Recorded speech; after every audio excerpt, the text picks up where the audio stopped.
നമസ്കാരം. സൂക്ഷ്മ വ്യായാമയിലെ കഴുത്തിൻ്റെയും തോളിൻ്റെയും ചലനങ്ങൾ നമ്മൾ പഠിച്ചു കഴിഞ്ഞു.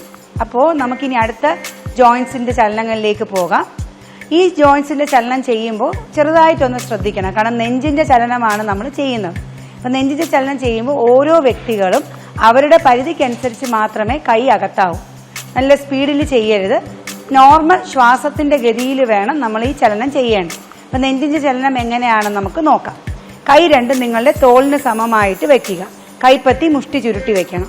എന്നിട്ട് 3 പ്രാവശ്യം നമ്മൾ പിന്നിൽ ഒരാളുണ്ട് അവരെ ഇടിക്കുന്നതെന്ന് വിചാരിച്ചുകൊണ്ട് 1, 2, 3 ഈ ഒരു രീതിയിൽ ചെയ്യുക. 4ാമത്തെ പ്രാവശ്യം മുഷ്ടി നിവർത്തി കൈ ഫുള്ളായിട്ട് കൊണ്ടുപോകണം. ഇത് ഇത്രയും ചെയ്യുമ്പോഴാണ് ഒരു റൗണ്ട് ആകുന്നത്. ഇപ്പം എങ്ങനെയാണ് ചെയ്യുന്നതെന്ന് ഒന്നും കൂടെ നമുക്ക് നോക്കാം.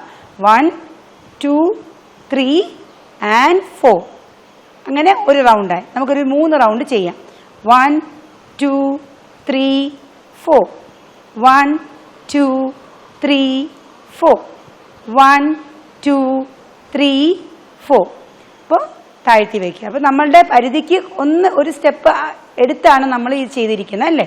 അപ്പോൾ ചെസ്റ്റിൻ്റെ ചലനം കഴിഞ്ഞു. അപ്പോൾ ചെസ്റ്റ് കഴിഞ്ഞു. ഇനി അടുത്ത ഏതാ വേണ്ടത്? നമ്മളുടെ കൈമുട്ട്. അപ്പോൾ കൈമുട്ട് രണ്ടും ഇങ്ങനെ മടക്കി വെക്കുക.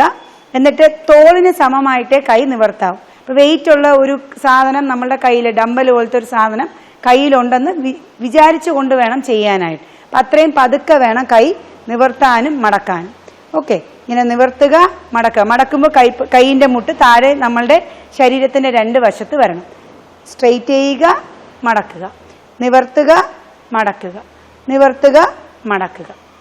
അപ്പോൾ ഈ 2 ചലനവും നമ്മൾ പഠിച്ചു കഴിഞ്ഞല്ലോ. ഇതെങ്ങനെയാണ് ചെയ്യുന്നതെന്ന് നമ്മൾ അറിഞ്ഞു. അപ്പം നെഞ്ചിൻ്റെ ചലനം, അതുപോലെ തന്നെ കൈയിൻ്റെ മുട്ടിൻ്റെ ചലനം.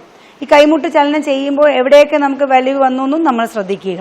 കാരണം റെഗുലറായിട്ട് നമ്മൾ ചെയ്യുമ്പോൾ നമുക്ക് ഈ വലിവിന് നല്ല വ്യത്യാസം ഉണ്ടാകും. വലിവെന്ന് ഞാൻ ഉദ്ദേശിക്കുന്നത് സ്വീറ്റ് പെയിൻ ആണ് കേട്ടോ.